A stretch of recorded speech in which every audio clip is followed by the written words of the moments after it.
sort of thing. All right, so actually I printed this one out for me.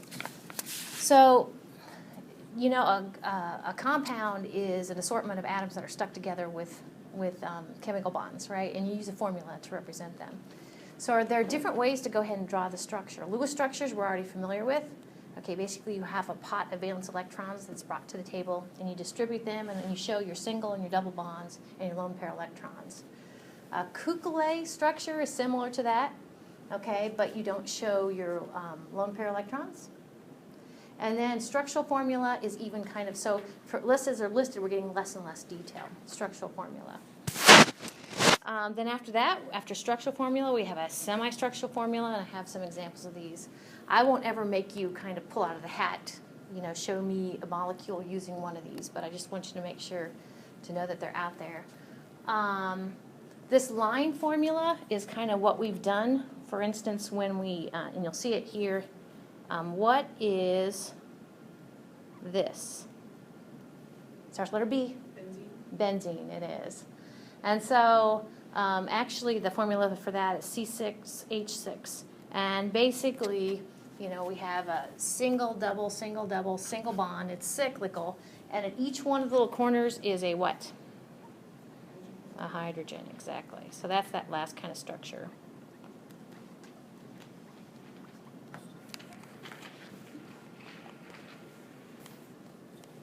And you're familiar with molecular formulas and empirical formulas, right? Yeah. Molecular formulas may or may not be able to be reduced, but empirical formulas already have the lowest whole number ratio.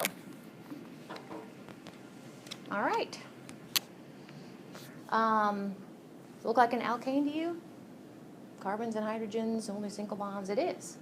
And this is showing, let's see, 4 carbons would be, I'm going to be talking a little bit about that, but that has the prefix but. So actually that is butane. Oops, B-U-T. Okay. But there's no lone pair electrons to show, quite frankly. Okay, that's Kukule structure. This is also butane, okay? This is butane. Can you see your 4 carbons? 1, 2, 3, 4. And we've looked at structures like this where they are counting on you basically taking each one of those kind of and taking the carbon and spreading it out 2 hydrogens and also part of the 4 carbon chain. We could actually take these 2 and kind of ball them up and show them like that. Okay, it's all butane. This would be butane without the hydrogens. Okay, this one confuses me most. I think if I were an organic chemist, I would get used to this. But basically, there's a carbon here, a carbon here, a carbon here, and a carbon here. And then what they're counting on is for you to know that what's not shown are the hydrogens. And you basically make each carbon satisfied reaching out 4 times. Okay, if it doesn't already have a double bond, that's only reaching once to that carbon. So to make it happy, there are 3 hydrogens here. To make this one happy, it's got carbon, carbon.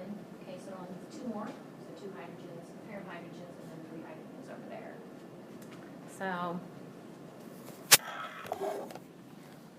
So there they are all together, butane. So this looks like maybe another alkane, and it is. Only carbon, only hydrogen, only single bonds. Okay. We have a little bit of branching going on, don't we? And if we reserve BUT for 4 carbons, let's see. The way you pick out what kind of root name it's going to be is you look for the longest carbon chain. So I got either, you know, if we go that one or this one, it's going to be the same. 1, 2, 3, 4, 5, 6. Okay. So this is a type of hexane, okay, with some branching. So we'll have to kind of say where the branching is in its name. So down here, this is an abbreviated way.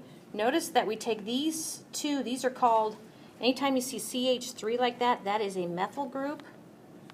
And it'll actually be called methyl in their name. Not ethyl, methyl. Okay, so these 2 actually are balled up right there. Okay, and these 3 are balled up right there. So to me, that bottom one's like, really? But you could unpack it. You kind of have to see how that would go.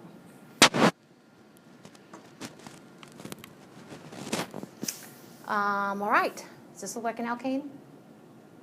No, not an alkane. It's got maybe kind of an alkane functional group on it, if you want to kind of think of alkanes as a functional group going this way. But actually, this is, we are going to call it a carboxylic acid. This right here, double bond O and OH, okay, or I guess it's a carboxyl group. CARBOXYL group. Think that can hydrogen bond? Me too. So it's kind of a neat little thing. It can do a partially negative here, partially positive here. And I bet you buy this, anytime you see a lone, anytime you see a lone oxygen like that, partially negative. Okay, so yeah, it can hydrogen bond with itself.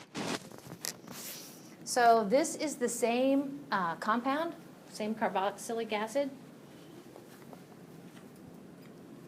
Okay, but instead of emphasizing the OH and that's there, this would be the line drawing, the line formula for it. Where again, at the end, we got a carbon. We have carbons at the end. Carbon at the vertex of where the points come together, unless there's something else there. Okay, so there they are all together. Very good. This might be a short lecture. We doing okay? I think we are.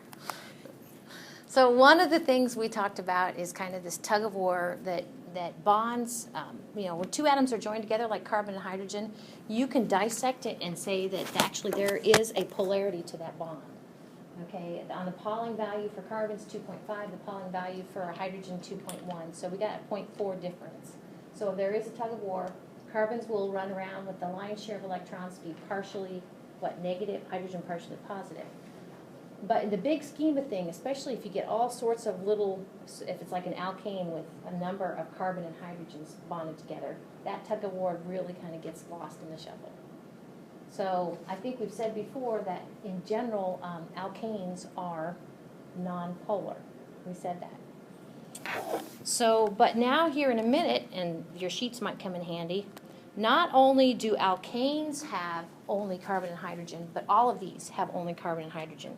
If somebody says that that's a compound, it's an alkene, carbon and hydrogen.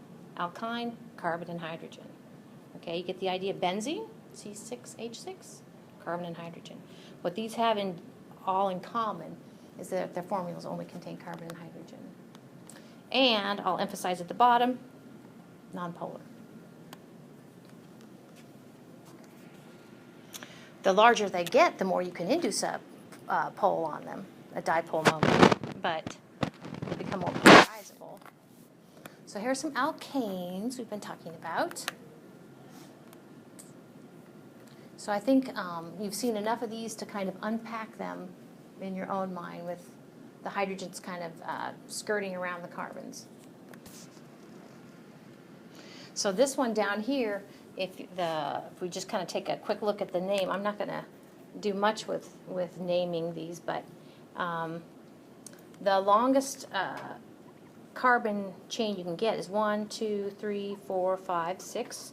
So we call it a type of hexane. But then the other, and I on purpose kind of started from the right and went back left, what you do then is say, where are your methyl groups? Well, if I go 1, call that carbon 1, carbon 2, 3, etc. On carbon 2 is one of my methyl groups, and on carbon 3 is my other methyl group. So that's why the location of the methyl groups are 2, 3 dash, and there's 2 of them, so it's dimethyl hexane. Okay, so the difference between alkanes, which we've talked about, and alkenes is alkenes, you see a double bond anywhere. Okay, and the double bond's going to be between 2 carbons. With the double bond's going to be in the carbon chain. So if we pick on the first structure up there, okay, what this means is you have your carbon, single bond carbon, double bond carbon.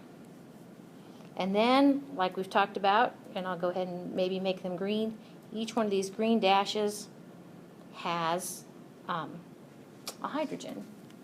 When we get to that middle carbon, though, check this out. Does that make sense? Only one hydrogen is going to reach out 4 times. How many hydrogen on the last carbon? 2, exactly. Okay. So that's an example, and since there's 3 carbons in the chain, we use the prefix PRO, PRO. PROP, I guess PROP, for 3. Propene. And then so you see why this is an alkene, double bond there.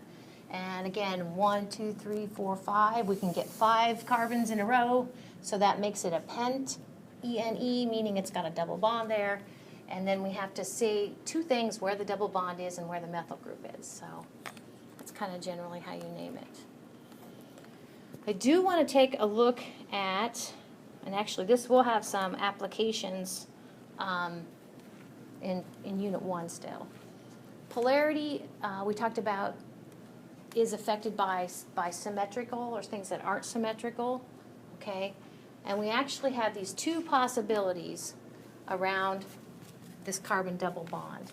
I wish I had brought some models, but one of the things I've told some of you before is that if you have a carbon, you have a sigma and a pi bond, so carbon, double bond carbon, it won't spin around that. It doesn't rotate. It's stuck, okay? So with that being the case, then if this is stuck, okay, these carbons are stuck, then when it comes time for these other carbons to attach to 2 other things, either a methyl or a hydrogen group, they're actually going to be configured either what we call trans, okay, they're on opposite sides, or cis, they're on the same side. Okay, so actually orientation is a factor. When you have, because this is what we call sp3, orbital hybridization, number of sigma bonds, 1, 2, 3, number of lone paired electrons, no. This is trigonal planar. Okay, double bond, rigid. Okay, so that all lies in a plane, either like I said, the trans or the cis conformation. And they have different polarities. Okay, benzene and some of its friends. So we've talked about the C6H6 alternating single bonds, single, double, single, double, single, double? It's a, if you ever hear, and I looked this up, if you ever hear somebody say that's an aromatic compound, then it must have, it's cyclical and it has alternating single, double bonds. And benzene's great for that. With one substitution from a hydrogen, we can get toluene. I think we talked about this before. This was one of the compounds that you guys did for your homework today. 2 benzene rings stuck together. Okay. So anytime you have an oxygen somewhere in your compound, it can be partially negative, hands down. Anytime you have an OH somewhere in your compound, you get to have hydrogen bonding. Not only is it polar, but you can have hydrogen bonding. Okay? So these compounds contain carbon, hydrogen, and oxygen. So if there is a hydrogen bonding to the oxygen, you can have hydrogen bonding. If there is no hydrogen bonded to the oxygen, if the oxygen is just kind of floating out there, a good example of this last one, okay? Remember we said that you can have this sort of thing, okay? That is no hydrogen bonding. A good example of the first one is just some sort of alcohol. CCOH. Yes, hydrogen bonding, that's it. Does that make sense? Okay, so families of organic compounds that contain oxygen in addition to carbon and hydrogen. We're going to talk about them. I have some examples. Alcohols, phenols, carboxylic acids, and I have examples to show you these. Okay, but these actually, like the caption says, when I show you examples, you are definitely going to see an OH. Okay? In those. You will. Trust me. In these, you are definitely just going to see either this or this. Okay? Those are two different kind of functional groups. In this case, no hydrogen bonding, but the oxygen is partially negative. Okay? And another thing on this slide, it's a subtle thing, but it says that these cannot hydrogen bond. They cannot hydrogen bond if they are pure, if they're not in some sort of mixture. They can't hydrogen bond with themselves, but they can hydrogen bond with something else. I'm going to say impure substance.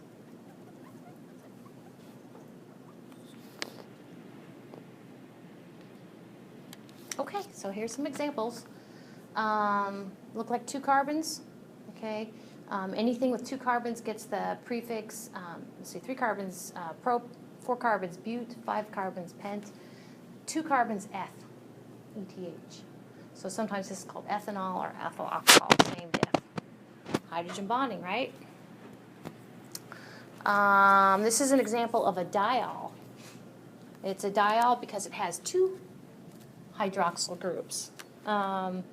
So anytime you see this OH, that is a hydroxyl group. All sorts of good stuff, and can hydrogen bond, definitely. If you take a benzene ring and substitute one of its hydrogens, hydroxyl group, you have phenol. Ta-da! It's kind of neat because the benzene is nonpolar, right?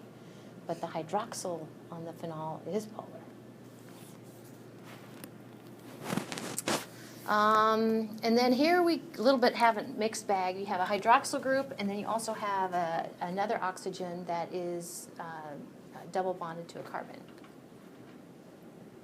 And you might recognize I called that earlier a carboxyl group. Specifically, that is acetic acid. All right. So the title of this says that these compounds will not hydrogen bond, but they have oxygen. So you're going to see the oxygen kind of buried a little bit. Maybe, maybe not. This is an example of an aldehyde. You can kind of see the word aldehyde at the end there. Okay.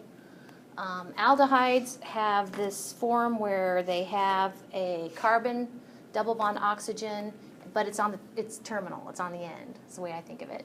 So there's no other carbon over there. That's an aldehyde. And that would run around as partially negative. Okay, so it's polar. Acetone is the simplest example of not an aldehyde, but the generic name for it is a ketone. Ketone. I like that word for some reason. So ketones have this generic thing where basically you can see the carbon double bond oxygen, but there are groups other than hydrogen on either side of that carbon. Okay, so it's a family called ketones.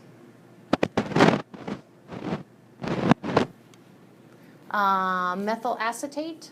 So acetates have on the carbon with a double bond oxygen, kind of like a ketone, but it also has inserted into the carbon chain an oxygen. And all these that I'm saying, we'll take a look at it, I think, kind of here in a minute. All these that I'm saying are on your those 2 sheets I gave you somewhere. Lots of oxygen, polarity, but no hydrogen bonding with itself. And here we have an ether. I get ethers and esters mixed up for some reason.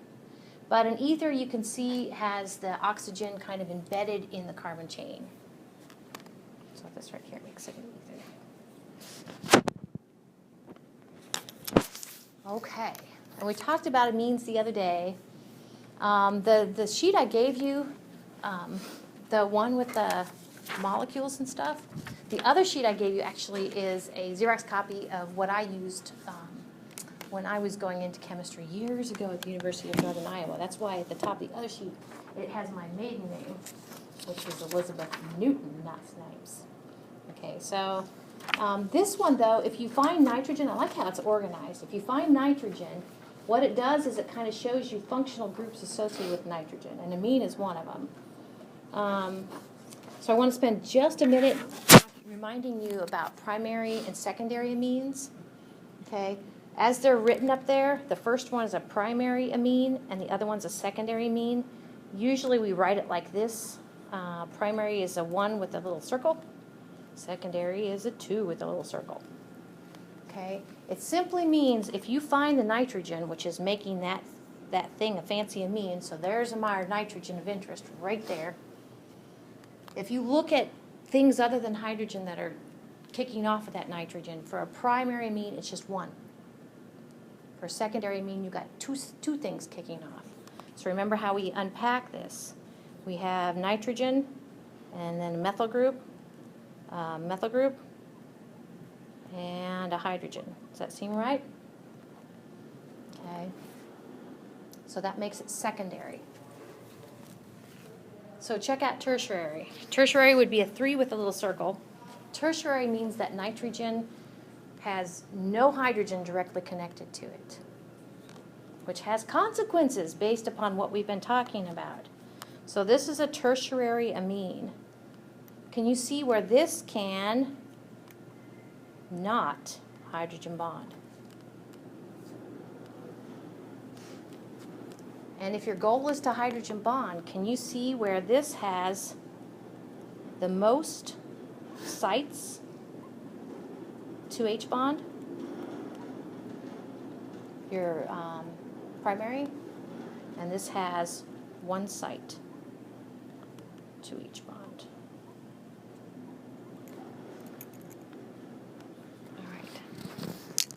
All right. So as I was looking over this for today, I'm like, we already talked about that, and we did. So alcohols have that hydroxyl group on them, and they can hydrogen bond. Okay, so, and we talked about polarizability, and with increased size or molecular weight, you have more of a chance to get those induced dipole action going on. So alcohols will have a higher boiling point. Oh, darn it. That's the next one. The first one, as you can see, is comparing something that can hydrogen bond with something that cannot hydrogen bond. Alkanes, no hydrogen bonding. So, of course, alcohols, because they can hydrogen bond, you got to add more heat to them to break their intermolecular bond. This one, I got ahead of myself, is talking about alcohols, 2 alcohols that, no, it isn't. This one's talking about alcohol. Oh, yeah, okay. Do you remember what ethers are? I might have to go back and look, but aren't they where the oxygen is embedded in the carbon chain? Okay, yeah. So ethers are polar, but they don't hydrogen bond. Okay. And this one, finally, is what I kept trying to say at the very beginning. That if you add more carbons, you'll get more induced dipole going on, and so that alcohol will raise the higher temperature. And we talked about branching, and if you have branching, basically branching makes it into a ball. Okay, instead of it being a straight chain like hot dog, branching with the same number of carbons makes it into a ball. And then it's hard to get a dipole induced on there. So branching will lower the boiling point. Okay. And then this says if you have an alcohol, that's cool, but the more hydroxyl groups you add on, like diol and triol, I guess, the more hydroxyl groups you have on, the more sites you have for hydrogen bonding. So the higher the boiling point temperature. Makes sense.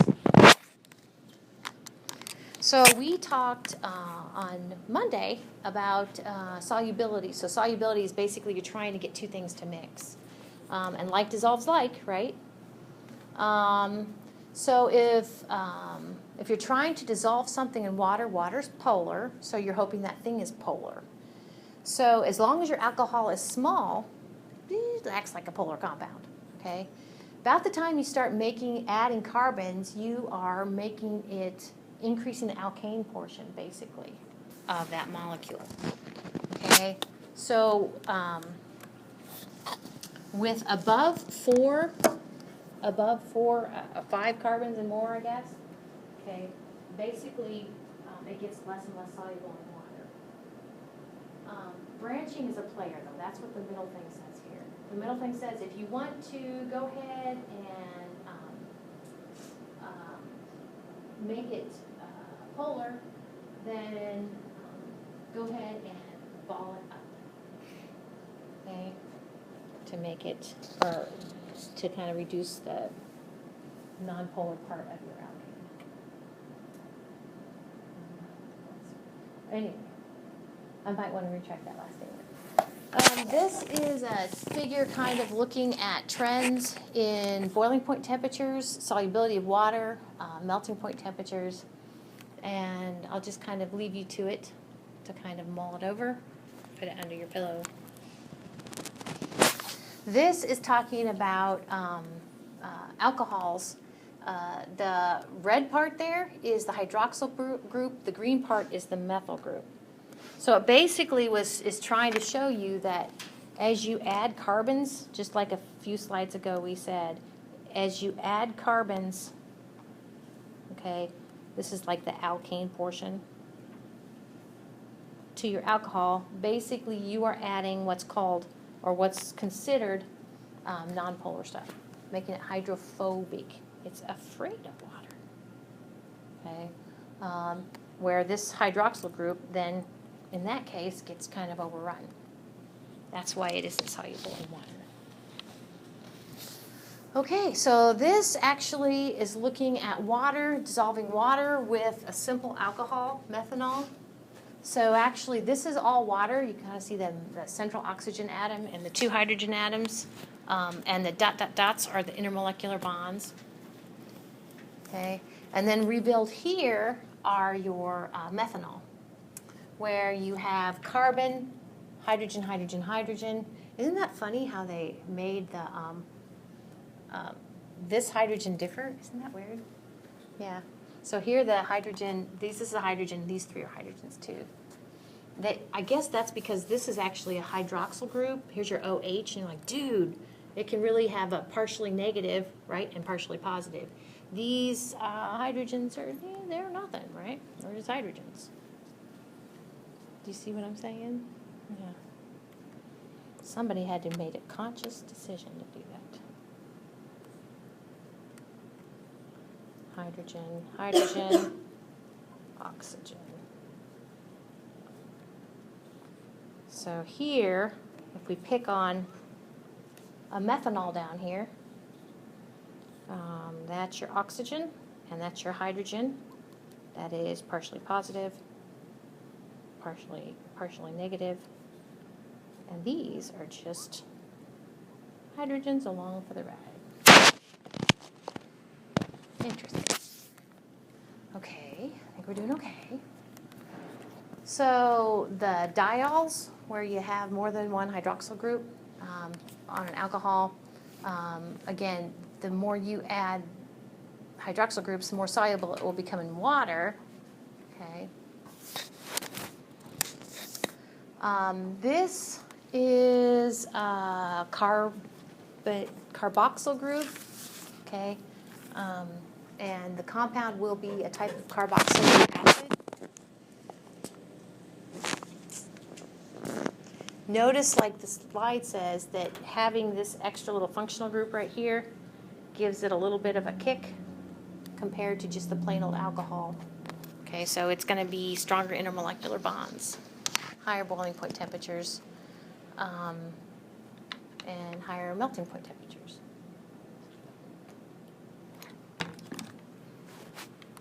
All right. So if you take a carboxylic acid that has the carbon double bond oxygen, that same carbon has a hydroxyl group on it, okay, and you try to dissolve it in water, you can unless you get too many carbons on it. And then it kind of takes on a hydrophobic sort of situation. Okay. And 4 is about too many. 10 is it's entirely insoluble. even though you have that cute little carboxyl group on the end.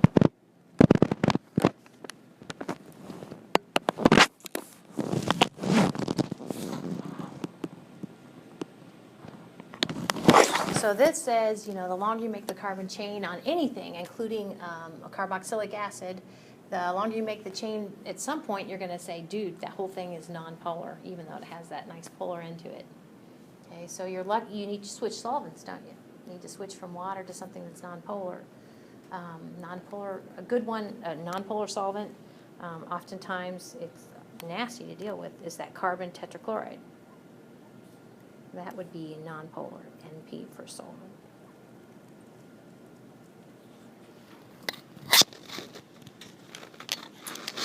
Okay, so I mentioned aldehydes and ketones when we came to it. They differ only by where the carbon double bond oxygen is. If it's on the terminal end, aldehyde. If it's somewhere in the middle, ketone. Okay.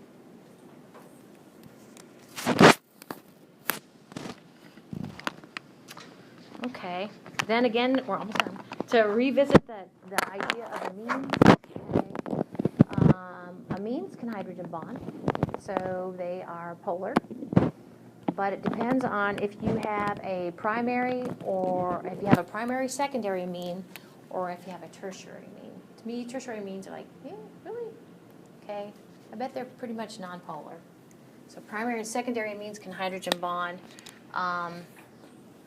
Show you this kind of drawn out example of a tertiary amine up there to the far right.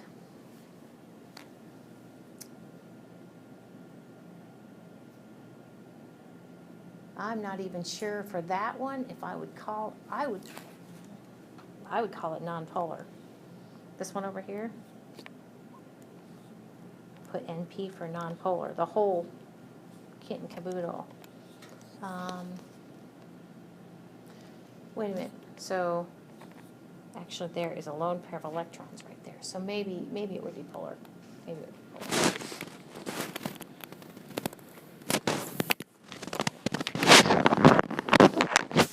So lysosol, so the statement down there at the bottom when it says if you have kind of a low number of carbons, so low molecular weight amines generally go ahead and are polar. They dissolve in water.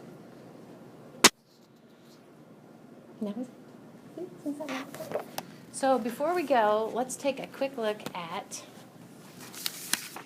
this. So I was going to do this at my test, but I didn't. So you see where it says, let's start with this one. You see where it says alkane, alkene, alkyne. See, to me, I would group those and write hydrocarbon. Then we have some nitrogen-containing compounds, starting with amide, which we didn't talk about, down to azides. I put N-containing. Okay, and then we had down for carboxylic acid to ketones, and we actually did kind of hit most of those. Kind of nestled in there is halides. That you've probably heard that term before, and that's a group 7A elements, the chlorine, bromine, fluorine, iodine, and astatine. Basically, that's the case. You have one of those on there. But carboxylic acid, ester, ether, ketone, and aldehyde, where did that go? Is that clear at the top there? You're like, dude, come down here. I guess it's alphabetical. But maybe I take alcohol and aldehydes and put them down there.